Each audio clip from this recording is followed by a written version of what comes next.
Find a photo of yourself as a baby. Look at it carefully. You probably assume you are simply looking at a younger version of yourself. A version that grew up, changed, and eventually became who you are today. But here is what neuroscience actually says about that assumption. The baby in that photograph did not grow into you. That baby was deleted, and you were installed in its place. This is not a metaphor. This is what the biological evidence points toward. And understanding it will change how you think about consciousness, memory, and identity for the rest of your life. Psychologists call this childhood amnesia, the biological process that systematically erases our earliest years of existence. And the science behind why it happens is far stranger than most people ever imagined. Most people have heard the idea that the human body replaces itself every 7 years. Like most things repeated confidently on the internet, it is only partially true. Some cells do regenerate constantly. Your skin replaces itself roughly every few weeks. Your gut lining even faster. But other cells, like most of those in your heart, stay with you for life. So your body is not a clean slate. But your memories? That is an entirely different story. Because the process that erased your earliest years was not passive. It was not simply a case of memories fading the way old photographs fade. It was active, deliberate, biological. And it happened to every single person alive. Here is the question that keeps philosophers uncomfortable. At what point does a continuous process of change produce something genuinely new? There is a thought experiment called the ship of Theseus. A ship is repaired over decades, one plank at a time, one sail at a time, until eventually not a single original piece remains. Is it the same ship? Or is it a completely different ship that happens to occupy the same space? And applied to you, how many memories, how many neural connections, how many aspects of that infant mind have to be replaced before the infant is gone and something new has taken its place? There is no clean answer, which is what makes the question so deeply unsettling, because the biological evidence suggests the answer is somewhere in early childhood, and that the process was not gradual. It was systematic. Chapter 1. The hardware illusion. Here is the first thing most people get wrong about childhood amnesia. They assume you cannot remember being a baby because the baby brain was too underdeveloped to store memories properly. The reality is the complete opposite. A baby's brain is not weak hardware. It is extraordinary hardware. Before birth, the brain accounts for roughly 25% of a baby's total body mass. Even after birth, it makes up around 10%, compared to just 2% in an adult. In the first 3 months of life, the infant brain grows by approximately 1% every single day. More than 1 million new neural connections are formed every second during peak development. The infant brain has around 50% more synaptic connections than an adult brain. 50% more. If you had the neural density of a 3-year-old right now, you would learn new languages in weeks, absorb new skills almost instantly, and process the world with a speed and openness that is simply not available to adult brains. The neuroplasticity is extraordinary. So childhood amnesia is not a story of insufficient hardware. The hardware was running better than it ever will again. The problem was something else entirely. Chapter 2. The structural bottleneck. Deep inside your brain sits a small curved structure called the hippocampus. It is the gateway between short-term and long-term memory. Think of it as an editor, constantly reviewing the flood of incoming experience and deciding what gets stored permanently and what gets discarded. In infancy, the hippocampus is still developing. And during this development, something called neurogenesis is happening at an extraordinary rate. New neurons are being created constantly. And here is where the problem begins. A 2014 study by researchers Paul Frankland and Sheena Jocelyn found that the creation of new neurons does not just add to existing memory circuits. It actively disrupts them. Imagine a storage box completely full of objects. Now try to slide a new object to the very bottom without disturbing anything already there. It is impossible. Something shifts. Something gets displaced. That is precisely what happens in the developing hippocampus. As new neurons integrate into the existing circuitry, they remodel it. And remodeling existing circuits degrades the memories already stored within them. The very process of growing and learning and developing, the thing that makes childhood so remarkable, is simultaneously the thing that destroys the record of it. The faster the brain grows, the faster the earliest memories are overwritten. Chapter 3. The synaptic pruning. If neurogenesis is the first wave of deletion, synaptic pruning is the second. And it is considerably more dramatic. By around age 3, the human brain reaches its absolute peak density of synaptic connections. More connections than it will ever have again. Then something begins. Between the ages of 3 and 10, approximately half of all those synaptic connections are eliminated. Not gradually, not gently. Half. Gone. The brain is not malfunctioning. It is optimizing. Think of a telephone exchange with twice as many lines as it needs. Most calls go to the same handful of numbers. The unused lines create noise, cost energy, and slow everything down. Cut the unused lines, and the whole system becomes faster, cleaner, more reliable. The principle governing which synapses survive is ruthlessly simple. Use it or lose it.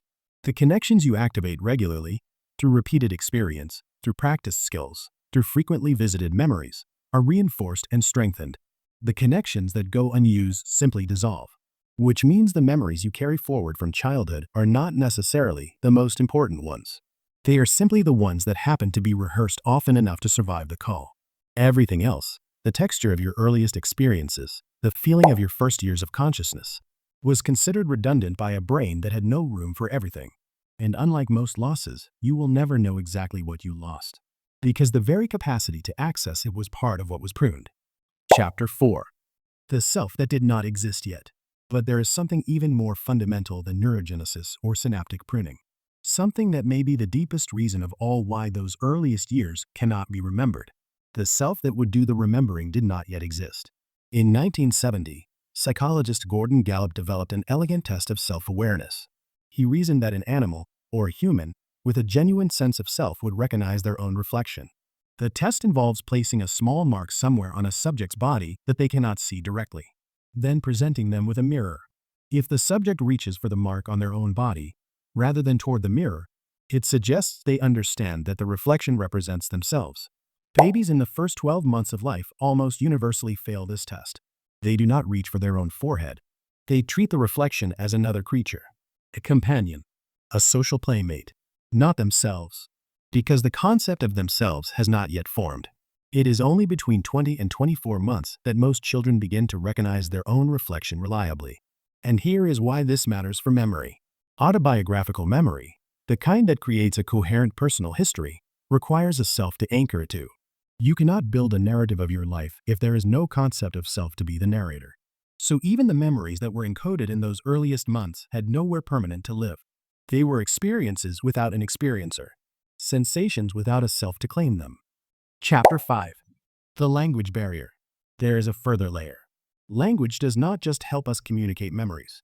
It fundamentally shapes how memories are encoded in the first place. Before language develops, early experiences are stored in what researchers call somatic or pre-verbal memory. Pure sensation, emotion, bodily feeling. But as language acquisition accelerates, typically between ages 2 and 3, the brain's preferred medium for encoding memory shifts dramatically. Experiences begin to be organized through words and narrative structure. The pre-verbal records were not translated into this new system. They were simply left behind.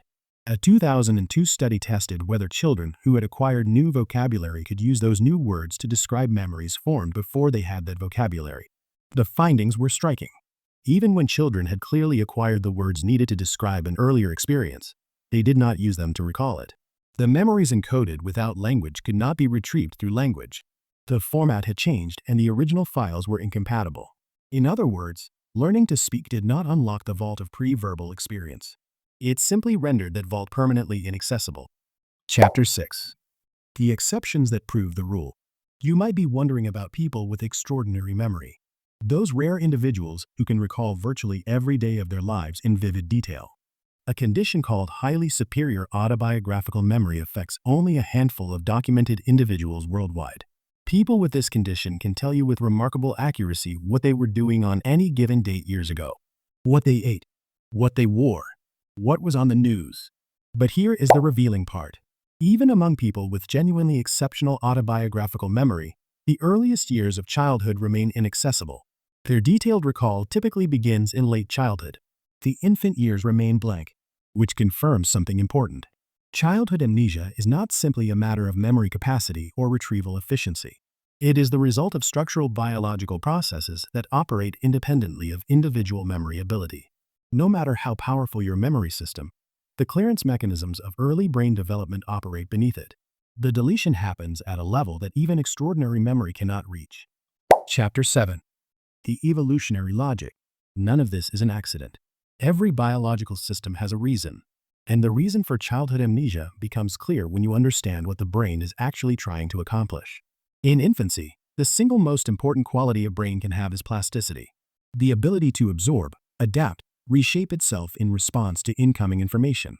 A newborn brain arriving into the world knows almost nothing about its specific environment. It needs to learn language, social rules, physical navigation, emotional regulation, essentially from scratch. Maximum plasticity is the only tool that makes this possible. But plasticity and stability exist in fundamental tension. A brain that can be reshaped by anything cannot reliably hold any fixed structure. And as the early critical learning phase is complete, the brain needs to transition from a system optimized for rapid acquisition to a system optimized for reliable performance. The clay needs to go into the kiln. Once fired, it loses the ability to be anything, but it becomes very good at being the specific thing it has become. The memories of infancy, the operational manuals for learning to walk, to talk, to understand faces and voices, are not discarded because they are unimportant. They are discarded because internalizing them completely means they no longer need to occupy conscious memory space. They become background processes, running silently, beneath awareness. Chapter 8. The Ghost That Remains. And here is the part that makes this genuinely strange. The infant that was deleted did not vanish completely. It left traces. Procedural memories, the skills learned so deeply they became automatic, do not require conscious access. You do not remember learning to walk, but you walk. You do not remember learning to read the emotional content of a human face, but you do it every day, instantly, without effort. These are the fingerprints of the previous occupant.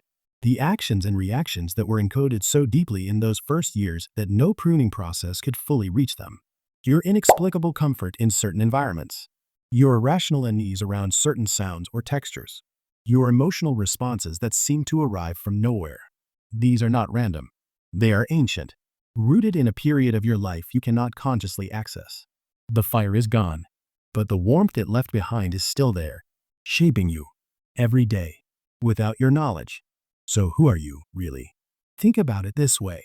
The version of you that exists right now, the one reading these words, carrying these memories, living this life, has always in some sense been you, but only if you subtract the first few years. Because before that point, someone else was here first. The original occupant of the body you now call yours. The one who took its first steps, who formed its first words, who opened its eyes to its first morning and closed them on its first night. That version of you is not gone in the way that things usually go. It did not leave. It dissolved, slowly replaced, neuron by neuron, memory by memory, until what remained was too faint to call a person. Just an echo. A ghost in the background of your mind that stirs faintly when you look at old photographs, or when your parents tell you stories about a child you have no memory of being. That child gave you everything they had, every connection they built, every skill they learned, every neural pathway they carved, all of it handed forward. And all it cost them was their existence. So the next time you look in a mirror, remember that the face looking back has not always belonged only to you. Someone else kept it before you arrived. Someone who never got to know who you would become. And if there is something beyond all of this, perhaps one day you will get to tell them. If this video changed how you think about your own mind, hit the like button. Share it with someone who has ever wondered why they cannot remember being small. Subscribe to Better Instincts.